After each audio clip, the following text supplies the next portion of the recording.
La he titulado La Metamorfosis, ¿sí? La Metamorfosis. Y esos son los textos de la Biblia que vamos a utilizar, así que tenga su Biblia preparada para que a medida que los voy citando usted los pueda ya tener localizados y juntamente conmigo los pueda leer. Bueno, la metamorfosis. La metamorfosis, ese es el tema para esta tarde, y antes de iniciar la prédica quiero mandarle un saludo a todas las personas que nos ven a través del internet en diferentes partes de Canarias y también en algunas partes del mundo. Un saludo cariñoso para todos ellos y felicitaciones para todos los que son padres, que el Señor los ayude a ejercer esa paternidad responsable. Dios los bendiga ricamente. Entonces, el tema de hoy, como digo, la metamorfosis. La palabra metamorfosis es una palabra que viene del griego metamorfé, que quiere decir más allá de la forma anterior. La metamorfosis es una transformación a mejor, es un cambio radical. Ustedes saben, hermanos, que las mariposas son esos animalitos tan delicados que vemos volando ahí en la primavera. Precisamente esta tarde he visto muchas mariposas por ahí por el campo, pero antes de ser mariposas eran orugas, eran como unos gusanitos. Hay muchos vídeos en internet acerca de la metamorfosis de la mariposa. Puede usted verlos, ahí pone solamente metamorfosis de la mariposa y le aparecen cientos de vídeos. Vamos a ver uno de los vídeos que dice o se titula ¿Cuánto tarda una larva en convertirse en una bella mariposa?, de National Geographic.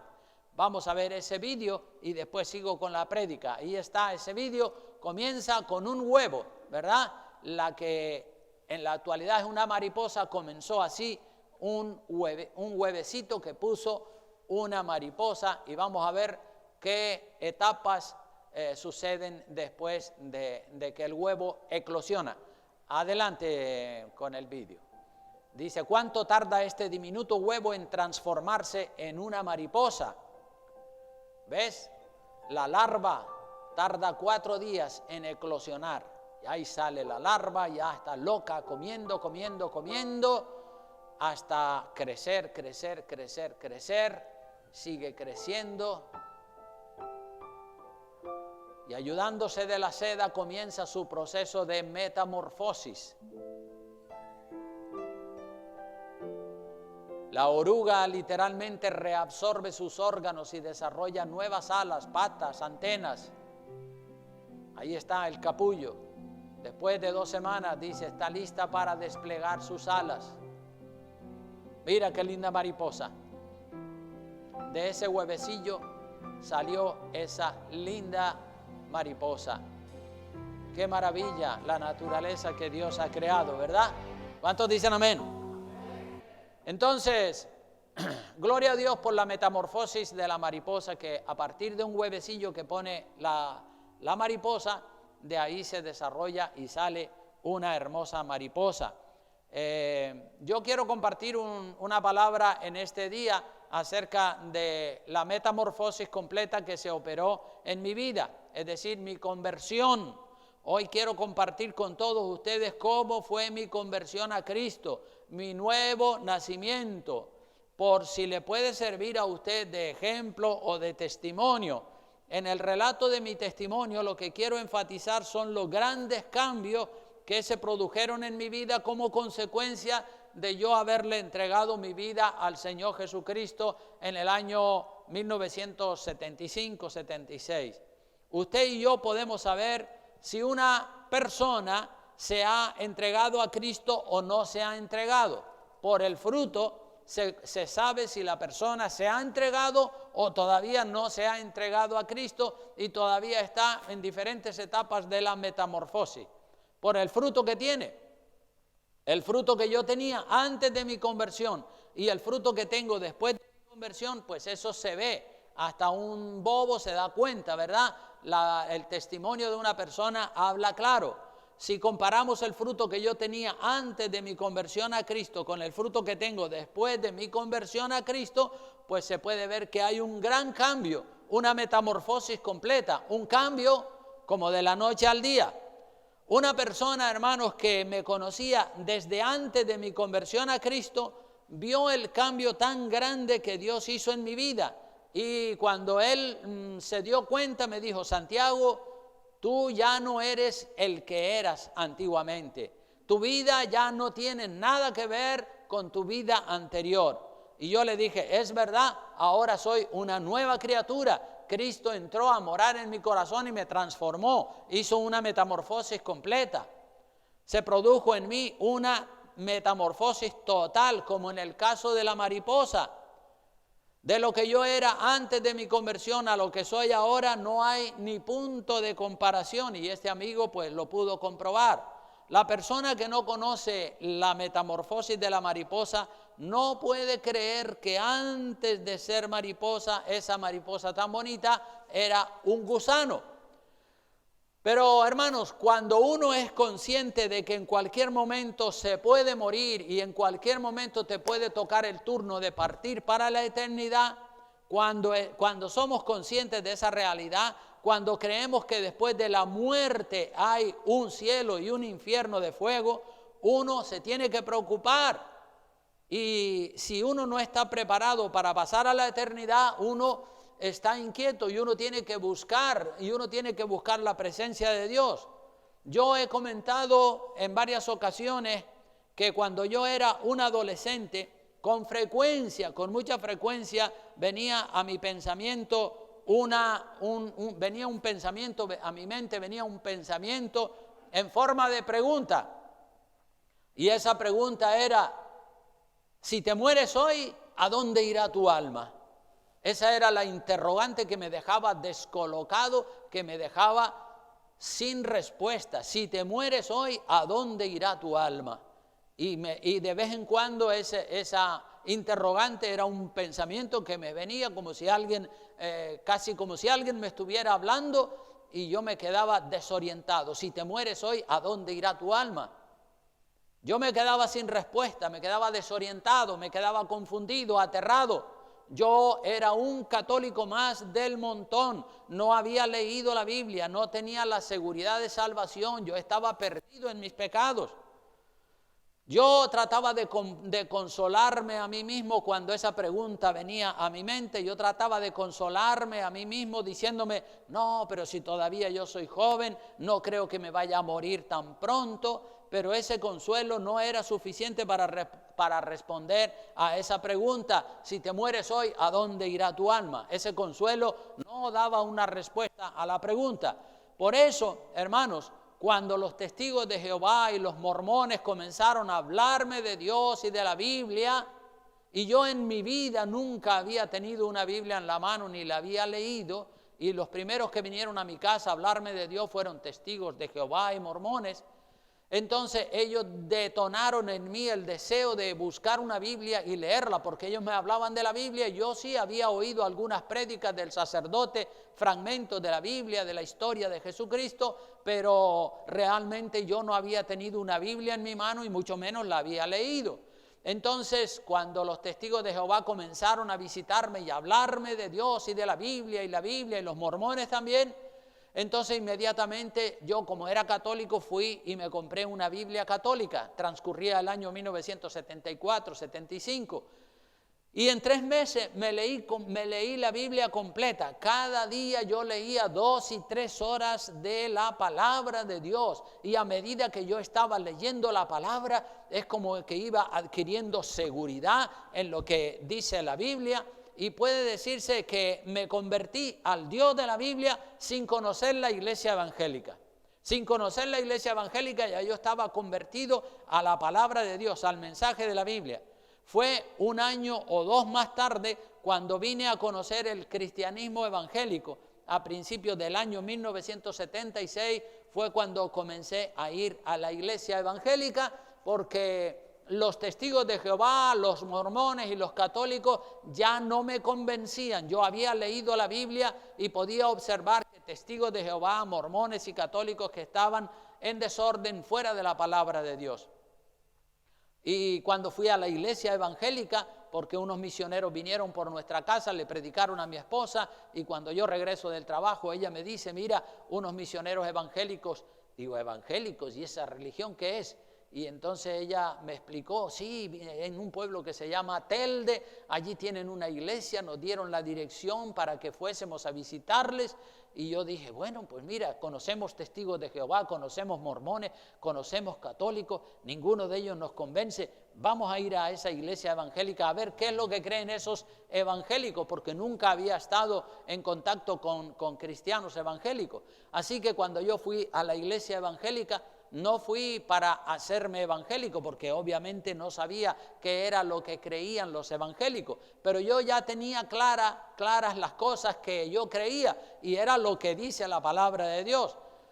Y yo comencé a hablar con el pastor, que me recibió atentamente, y bueno, pues él comenzaba a darle respuesta bíblica a todas las preguntas que yo tenía, y él me fue ayudando, él me fue destrabando y me fue mostrando todo lo que dice la palabra de Dios. Y yo dentro de mí decía, pues estos evangélicos creen igual que yo.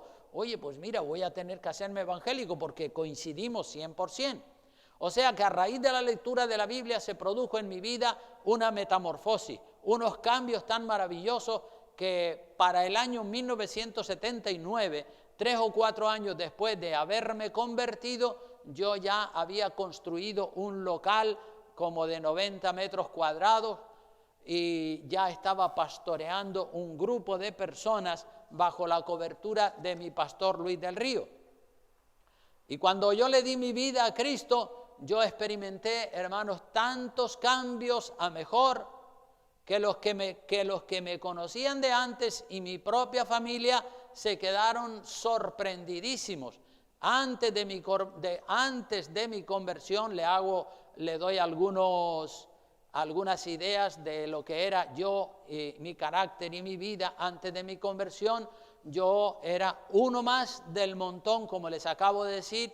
Yo fumaba una cajetilla de tabaco rubio cada día, que dicho sea de paso la robaba porque trabajaba en un bazar donde se vendía tabaco y tantas otras cosas. Yo también, aparte de ser un fumador empedernido, yo escuchaba música mundana. Yo tenía una colección enorme de discos, muy grande, de discos de música, de los Fórmula 5, de Los Ángeles, de Julio Iglesias, de Karina, de los Beatles y de todos los músicos de esa generación. Y ya digo, tenía muchísimos discos y siempre estaba oyendo música del mundo. Y no es que tenía discos porque yo era persona de dinero, sino que como trabajaba en ese bazar, pues robaba tabaco, robaba discos y bueno, pues de todo lo que había allí yo robaba. No tenía a Cristo en mi corazón. Todos esos discos que yo tenía, una tremenda colección, fueron a la basura cuando le entregué mi vida a Cristo. Yo comencé a oír y a cantar música cristiana, himnos y coros y cassette de música cristiana que empecé. Toda la música del mundo terminó en la basura y yo empecé a cantar y a glorificar el nombre del Señor y a oír música cristiana. Y esa música me iba fortaleciendo. Aparte de que yo iba al culto, me tomé las cosas de Dios muy en serio. Dejé de robar, dejé de emborracharme, dejé el hábito de jugar a las quinielas o a las apuestas, porque yo era un fanático de las apuestas deportivas. Yo había fundado una peña quinielística y como 10 o 12 personas, hombres que tenían dinero, todas las semanas venían y me traían una buena cantidad de dinero y yo sumaba toda esa cantidad de dinero y me ponía a hacer combinaciones, que si al Real Madrid-Barcelona le pongo un triple, al otro le pongo un doble, al otro, y así yo estaba fijo llenando quinielas y echando quinielas a ver si me volvía millonario, porque yo perseguía desesperadamente volverme rico y todos los compañeros míos también, y yo era, digamos, el promotor. Siempre estaba esa peña quinielística, estaba creciendo y bueno, en una ocasión casi nos faltó un punto para sacar una quiniela de 14.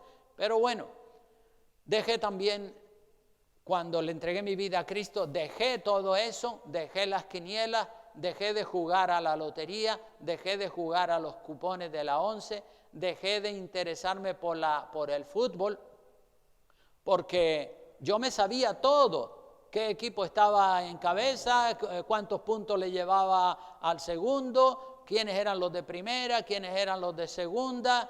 Es más, yo tenía un transistor pequeño, una radio pequeñita, y cuando mi mujer decía, vamos a misa, porque bueno, ella sí que era más católica que yo, entonces yo decía, bueno, vale, vamos a misa, pero yo llevaba la radio pequeñita metida en el bolsillo, y entonces el cura predicando, yo allá atrás en un rincón, escuchando la radio, a ver si ganaba el Real Madrid o el Barcelona, porque yo le había puesto un triple o un doble, lo que fuera, y así yo estaba siempre obsesionado con el fútbol. También, aparte de dejar todo, las quinielas, el fútbol y todo eso, ya eso perdió todo el interés que yo le tenía, y ahora mi interés era solamente Dios, la palabra, la iglesia y todas las cosas de Dios. Yo antes de convertirme mentía, robaba, codiciaba a las mujeres bonitas, aunque nunca le fui infiel a mi esposa, pero la lujuria de los ojos estaba arraigada en mi vida, como la mayoría de los católicos, ¿verdad? Yo también tenía muchos ídolos y estatuas, tenía un corazón de Jesús que lo habíamos colocado en la cabecera del dormitorio principal, y un rosario muy grande que me había regalado mi hermana, y todas esas figuras y todas esas reliquias de la Iglesia Católica también fueron a la basura cuando me convertí. Y por yo abandonar junto con mi esposa la Iglesia Católica, mis familiares se apartaron de mí, se produjo un cisma. Soy el séptimo de una familia de 8 hermanos, y entonces yo le prediqué a todos, pero solamente 2 entregaron su vida a Cristo, que hoy en día son pastores ahí en Gran Canaria, y los otros se pusieron en contra, dicen, no queremos saber nada de ustedes, herejes protestantes, y ya se rompió la familia. Pero antes de mi conversión, yo pues tenía una relación muy estrecha con mis hermanos. Ellos venían a visitar a mi padre y a mi madre. Íbamos todos los que éramos casados, íbamos junto con los que estaban solteros en la casa de mi padre y mi madre. Pues íbamos el domingo por la tarde, nos sentábamos en la azotea de la iglesia, en la azotea de la casa de mi padre. Y yo tenía una baraja de cartas para jugar, porque yo estaba persiguiendo el dinero. Entonces yo era un tramposo y tenía la baraja marcada con unas marcas muy pequeñitas, y jugábamos a un juego que se llama las 7:30, y jugábamos al dinero. Y yo, pues claro, como era tramposo y tenía la baraja trucada, pues yo le levantaba el dinero a mis hermanos con trampas, y encima de que yo era un tramposo, pues me vanagloriaba de ser un buen jugador de cartas, cuando realmente eran trampas lo que estaba haciendo. Entonces, así esos son unas cuantas pinceladas de lo que era mi vida antes de conocer a Cristo. Si me hubiese muerto en esos años, ahora yo estaría en el infierno, estaría sufriendo eternamente por los siglos de los siglos, pero gracias a Dios que el Señor me permitió a los 23 años de mi vida entregarle mi vida a Cristo, porque ya digo, los testigos de Jehová y los mormones detonaron en mi corazón el deseo de leer la Biblia. Mi conversión al Señor fue radical, fue total, fue una metamorfosis completa. Después de mi conversión y del bautismo en agua, comencé a buscar la llenura del Espíritu Santo, porque yo veía a los hermanos adorando a Dios y llenos del Espíritu Santo, y derramaban lágrimas y estaban llenos del poder del Espíritu Santo, hablaban en otras lenguas, y yo decía, yo también quiero ser lleno del Espíritu Santo. Así que me juntaba con ellos y subía a las vigilias de la noche para orar y para invocar el nombre del Señor, y durante 3 años yo decía, Señor, lléname con tu Espíritu Santo. Ya dejé atrás todos los vicios, ya dejé atrás todos los pecados, ahora lléname, pero Dios me estaba probando, hasta que en el 3er año ya fue cuando yo recibí la llenura del Espíritu Santo. Entonces Dios me dio seguridad, Dios me dio carácter cristiano. Las dudas que yo tenía desaparecieron de mi vida con la lectura de la palabra de Dios. pues yo vivía en un mar de dudas completamente. La timidez a la hora de hablar públicamente, a la hora de predicar o de compartir el mensaje, la timidez desapareció de mi vida. Aleluya, el Señor me fortaleció de una manera extraordinaria. Dios me dio firmeza, me dio seguridad, me dio estabilidad emocional. Dios quitó de mi vida la timidez, la vergüenza, los complejos. Dios soltó mi lengua para alabar y para predicar la palabra de Dios y alabar a Dios dentro de la iglesia y fuera de la iglesia. Miren lo que dice 2 de Timoteo capítulo 1 versículo 7. Dice, porque no nos ha dado Dios, ¿qué cosa es lo que no nos ha dado Dios? Espíritu de cobardía, sino de poder, de amor y de dominio propio. Ese es el espíritu que Dios nos ha dado. Ese es el espíritu que Dios me dio a mí cuando le entregué mi vida a Cristo. Un espíritu de poder, de amor, de dominio propio. Y la cobardía, el miedo, la timidez desapareció completamente. La timidez, la vergüenza, el miedo a hacer el ridículo, la cobardía, hermano, todo eso tiene su origen en que hay en que las personas que tienen todavía esos complejos, esa timidez, esa vergüenza, es que todavía no se han entregado 100% al Señor.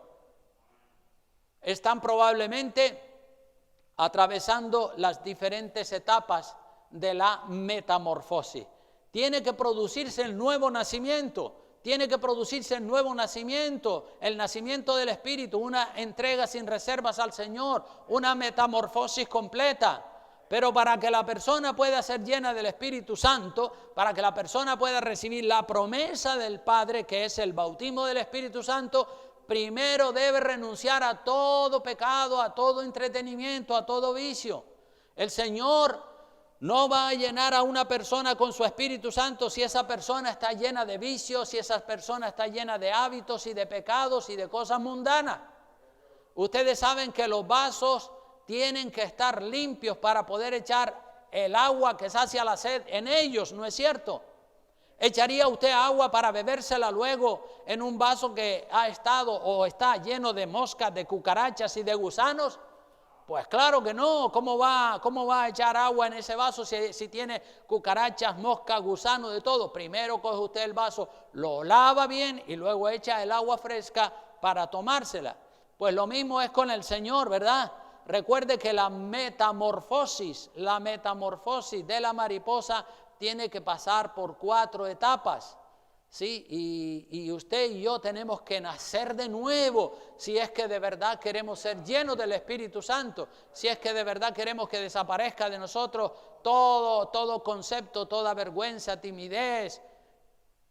Mire las 4 las 4 etapas por las que tiene que pasar la mariposa. Antes de ser la mariposa se produce una metamorfosis. Ya hemos visto un pequeño vídeo, ahora vamos a ver otro vídeo, ve preparándolo Dani, otro vídeo que muestra las 4 etapas. Primero es un huevito, es decir, lo primero que se produce es un huevo que pone la mariposa.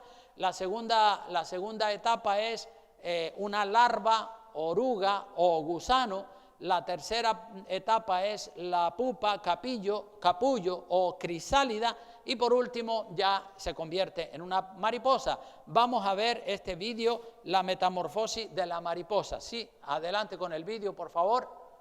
Hola chicos y chicas. Véalo ahí. Vamos a hablar sobre la metamorfosis de la mariposa o transformación de la mariposa. Todo inicia cuando una pareja de mariposas se une. A esta unión la llamamos apareamiento. Luego de ese apareamiento, la mariposa tiene unos huevecillos que los deposita en una planta. Estos huevos duran en crecer entre 3 y 8 días. Al transcurrir esos días es muy probable que la madre haya muerto. De esos huevecillos salen lo que llamamos larvas u orugas o también gusanillos. Estas larvas comen mucho y tienen que llegar a crecer aproximadamente unos 4 centímetros.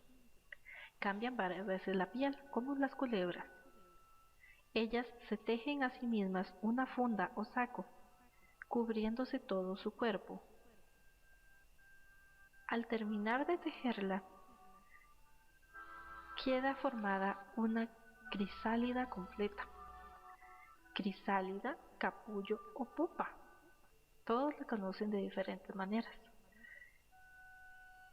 La oruga dura dentro de la crisálida entre 7 y 21 días y según la especie de la mariposa, hasta 2 meses. Luego, ahí es cuando sale la mariposa y se da la milagrosa transformación.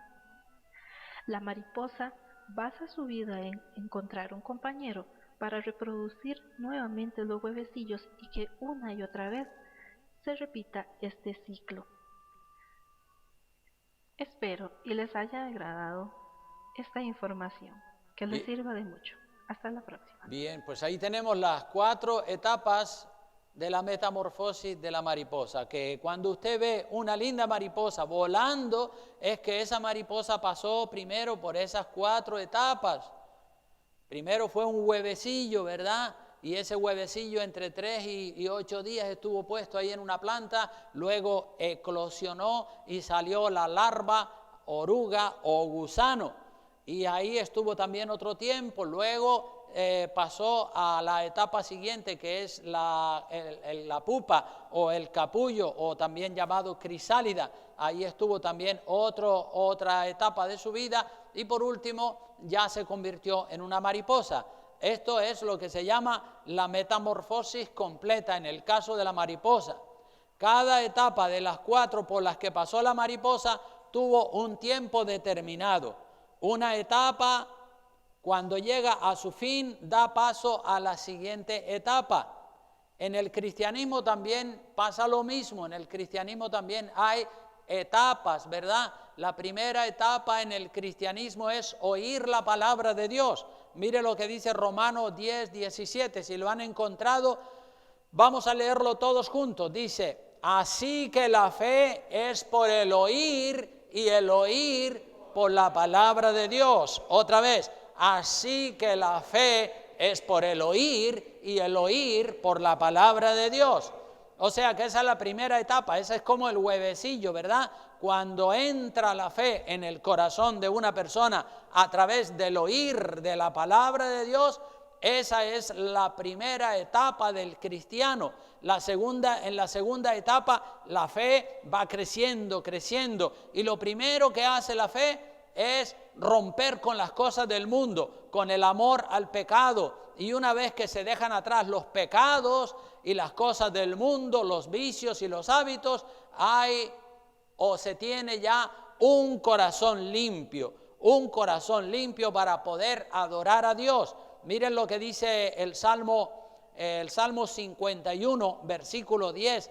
Ahí realmente se ve esa otra etapa del cristianismo. El rey David dijo en el Salmo 51, 10, dijo: crea en mí, oh Dios, un corazón limpio y renueva un espíritu recto dentro de mí. Él sabía que en el estado de pecado en el que se encontraba, Dios no lo podía bendecir, como dije anteriormente, para que usted deposite agua en un vaso para luego beberla, primero ese vaso usted lo ha limpiado, porque si tiene gusanos, tierra, mugre o lo que sea, pues usted dice: así no puedo beber el agua, tiene que limpiar el vaso. Y eso es lo que dice David, ¿verdad? En el Salmo 51:10, crea en mí, oh Dios, un corazón limpio y renueva un espíritu recto, derechito dentro de mí.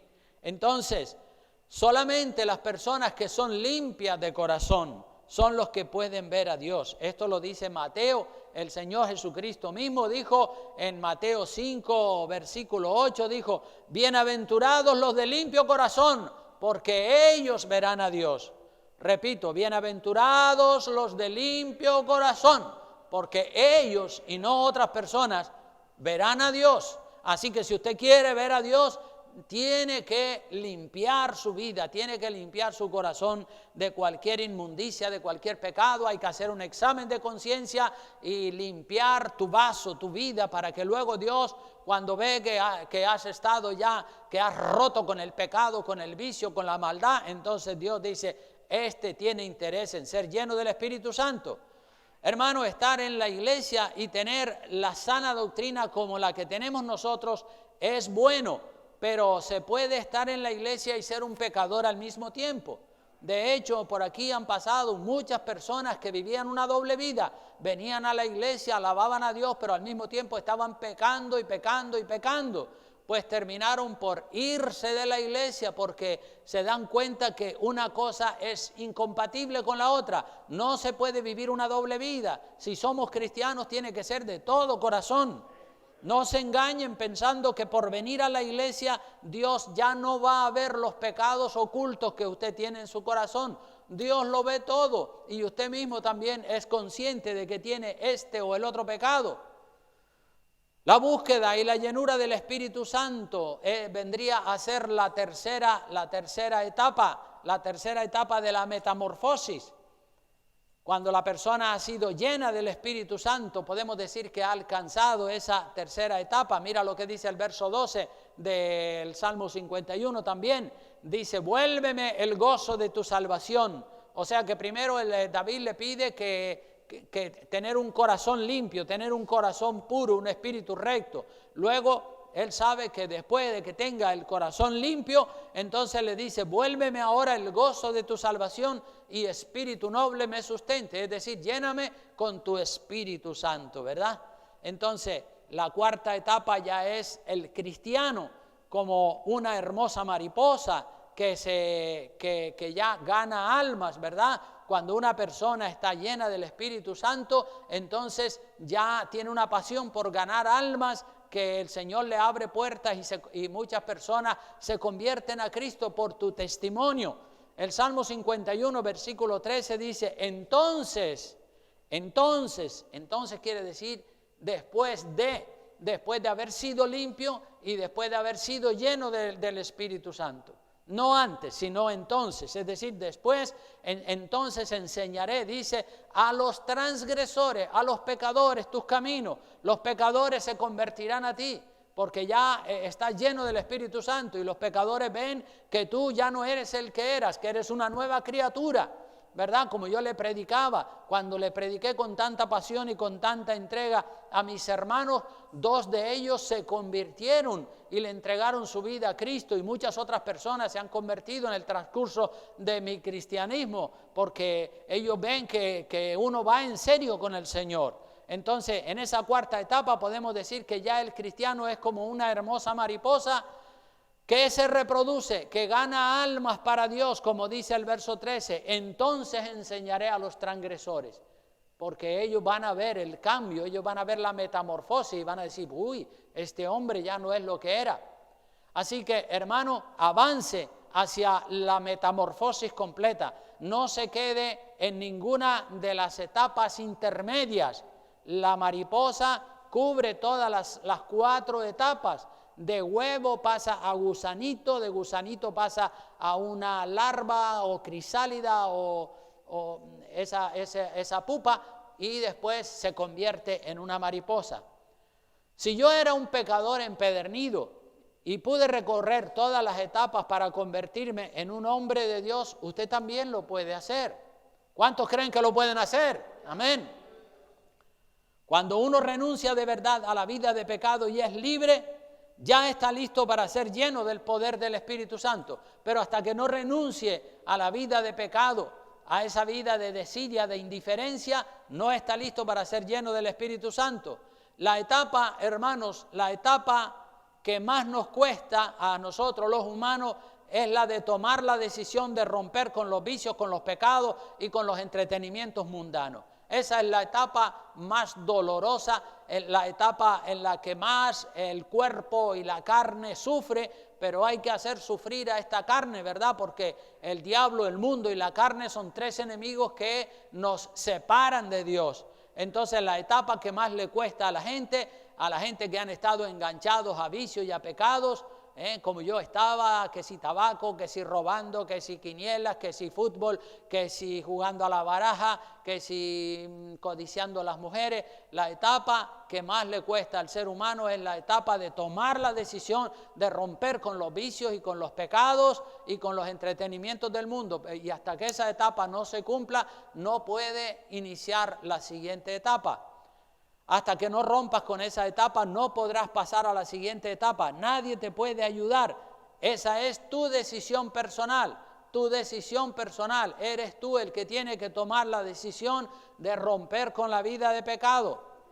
En una ocasión, hermanos, dice que un hombre vio que una mariposa trataba de deshacerse del capullo, ¿verdad? Estaba dentro del capullo y para cubrir la última etapa y salir del capullo, salir de ese caparazón, pues la mariposa tiene que luchar y tiene que hacer un esfuerzo impresionante para poder salir y para luego poder volar. Y este hombre estaba observando cómo la mariposa luchaba dentro del capullo para liberarse del capullo, y entonces al hombre se le ocurrió ayudarle a salir del capullo. El hombre quería echarle una mano a la mariposa, pero resulta que después de haberle echado la mano y ayudarla a salir del capullo, pues la mariposa cayó al suelo y no podía volar, porque el hombre, pensando que la iba a ayudar, lo que hizo fue fastidiarle la última etapa. Es una etapa en la que la mariposa tenía que luchar y mover sus alas ahí, y esa lucha y ese mover sus alas le fortalecía y le daba fuerzas a las alas para que cuando acabara de salir del capullo, pues pudiera volar. Pero como el hombre la ayudó y la destrabó y la sacó del capullo, pues entonces ya le impidió que cogiera fuerzas en las alas, porque la fuerza las coge en las alas cuando está luchando para liberarse del capullo. Entonces, tú solito, hermano, tú solita puedes liberarte del capullo del pecado, del capullo de la vieja naturaleza. No necesitas que nadie venga a orar por ti. Si tú tomas la decisión y le pides, Señor, dame fuerza, el Señor te va a dar fuerzas para liberarte de hábitos, de vicios y de cosas que no glorifican el nombre del Señor, para que luego, una vez que estés liberado, pases a la siguiente etapa donde vas a ser lleno del Espíritu Santo. Si alguien te ayuda a liberarte del pecado, luego te pasará como la mariposa, que no podrás volar al encuentro del Señor, porque alguien evitó que tú hicieras el esfuerzo que tenías que hacer. Cada uno de nosotros tiene que hacer un esfuerzo. La lucha es necesaria. Ejercítate contra esos tres enemigos: el diablo, el mundo, la carne. Tienes que ejercitarte como la mariposa ejercita sus alas ahí, luchando contra las ataduras del capullo para poder ser libre. Y esa lucha es necesaria, porque eso le fortalece las alas, y cuando es liberada sale y vuela y es hermosa. Si luchas, serás un buen guerrero. Mira lo que dice Lucas en capítulo 13, versículo 22 al 24.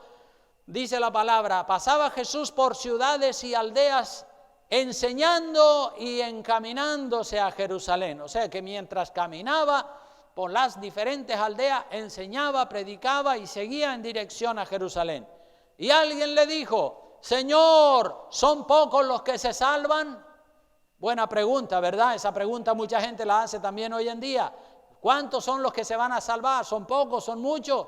Y miren lo que le dice el Señor a este personaje que le ha preguntado: ¿son pocos los que se salvan? El Señor le dice en el verso 24: entrad por la puerta angosta, porque os digo que muchos procurarán entrar, ¿y qué pasará? No podrán, porque todavía están atados a las cosas del mundo, a los vicios, a los pecados, a los entretenimientos. La prioridad de estas personas que no podrán es que no han puesto al Señor en el primer lugar de su vida, sino que en el primer lugar tienen otras cosas, otros entretenimientos. Esforzaos, dice el Señor, como la mariposa. Si la dejas que se esfuerce, ejercita sus alas y sale del caparazón, sale del capullo o de la crisálida y entonces puede volar. Pero si le ayudas y la liberas del caparazón o del capullo o de la crisálida, como se llame, si la liberas, entonces ya después no pudo ejercitar sus alas y por tanto no pudo volar. Entonces nadie te puede ayudar en la toma de decisiones. Nadie puede tomar la decisión por ti. La decisión de seguir a Cristo, eres tú el único, eres tú la única que la puede tomar. Y la lucha es necesaria. No hay victoria si antes no hay una lucha, hermanos. Muchas veces la gente dice, yo no tengo ganas de luchar, no, yo no, ya que el Señor lo haga todo. De eso nada. La palabra dice en este verso 24 que hemos leído de Lucas 13, dice, esforzaos. Si no hubiera que luchar, el Señor hubiera dicho, no se preocupen, tranquilos, yo voy a hacer todo el trabajo. Pero el Señor no va a hacer el trabajo que te toca a ti. Una parte del trabajo te toca a ti y otra le toca a Él. Para ir de victoria en victoria y de poder en poder, hay que ir de lucha en lucha, hermanos. Lo dice el Salmo 84, ya voy concluyendo ya. Salmo 84, versículos 5 al 7, vea lo que dice la palabra de Dios ahí. Dice, bienaventurado el hombre que tiene en ti sus fuerzas, ¿verdad? No busques la fuerza del hombre, no busques ayuda en el hombre, busca la fuerza en el Señor a través de la oración. Dice, en cuyo corazón están tus caminos. Bienaventurado el hombre que tiene en ti su fuerza, que se agarra del Señor y recibe la fuerza del Señor. Y en su corazón, en el corazón de ese hombre están los caminos del Señor, el obedecer a Dios. Dice que atravesando el valle de lágrimas, el valle de sombra de muerte, lo cambian en fuente, lo cambian en una bendición. Cuando la lluvia llena los estanques, dice el verso 7, irán de qué en qué, dice la Biblia, de poder en poder, verán a Dios en Sión. Gloria al nombre del Señor. Entonces no esperes que otros te ayuden o te empujen para servirle al Señor. Es tu decisión. Hermano, a mí y a mi esposa nadie nos ayudó a liberarnos del capullo, de las dudas, del pecado, de las ataduras. No dependas de la ayuda del hombre. Dios es tu ayuda. Si clamas a Él, Él te va a ayudar y vas a ser libre. Amén. Libre de los complejos, libre de la timidez, libre de la vergüenza, libre completamente como cristiano y como cristiana. Tienes que hacer desaparecer esa vergüenza, esa timidez a la hora de hablarle a tus compañeros en el instituto o en el colegio de Jesucristo. Muchos jóvenes están llenos todavía de timidez, de vergüenza.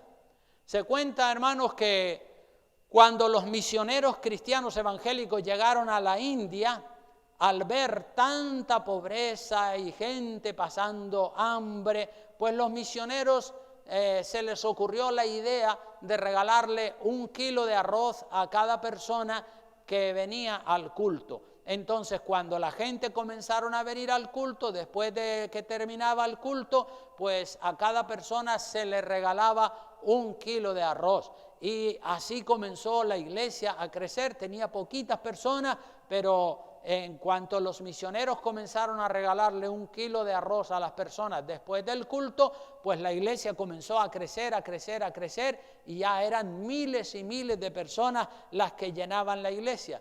Pero cuando los misioneros dejaron de regalarle el kilo de arroz a cada persona, la iglesia inmediatamente se vació y se quedaron solamente 3 o 4 personas. Y los misioneros dijeron, estos son cristianos del arroz, son los cristianos del arroz. Es decir, eran cristianos, supuestamente eran cristianos entre comillas, pero no eran cristianos. Venían al culto, pero no eran cristianos. No venían al culto por amar a Dios, por adorar a Dios. Venían al culto por el kilo de arroz que se les regalaba. Y a los jóvenes, decirle, tú comenzaste a venir al culto cuando eras un niño, cuando eras una niña, porque tus padres te traían. Y eso fue bueno, eso fue maravilloso. Y creciste de niño a jovencito o a jovencita, ya tienes 13, 14, 15, 17, 18 años, pues ya llegó la hora de que tomes la decisión de servirle al Señor por tu propia voluntad, no por la voluntad de tus padres. Ya llegó la hora de nacer de nuevo. Ya llegó la hora de que tú digas, bueno, ahora le voy a servir al Señor por decisión propia, por decisión mía. Ya no porque mis padres me están arrastrando o me están presionando o me están forzando o me están llevando a la iglesia. No vayas a ser como los cristianos del arroz, de la India. Se acabó el arroz y ya se acabó el supuesto cristianismo de ellos.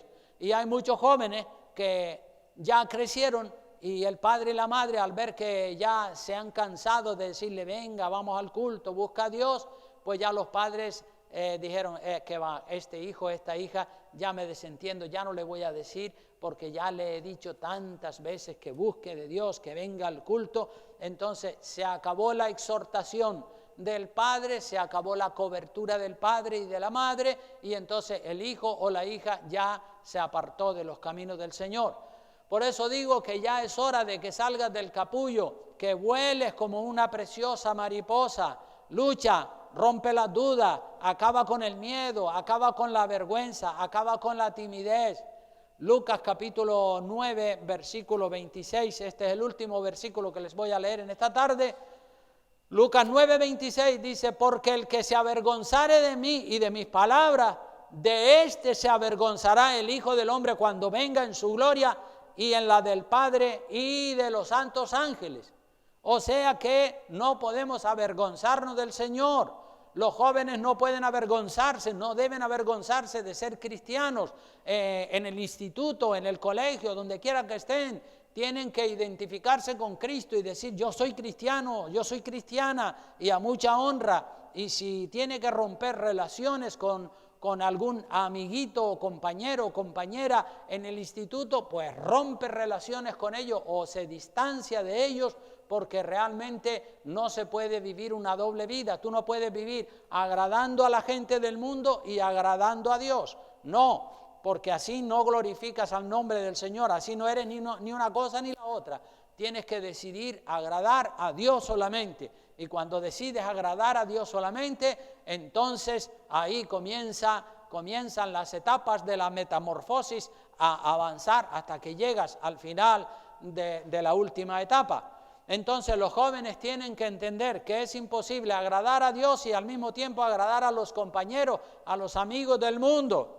No te avergüences de ser cristiano, no te avergüences de ser cristiana. Ser cristiano o ser cristiana es una honra, es un honor. Amén. En el cielo se hace una tremenda fiesta cuando un pecador se arrepiente, dice la Biblia. Y también se hace una tremenda fiesta cuando un joven o una joven decide buscar a Dios por sí solo, sin la presión, sin el empuje de sus padres.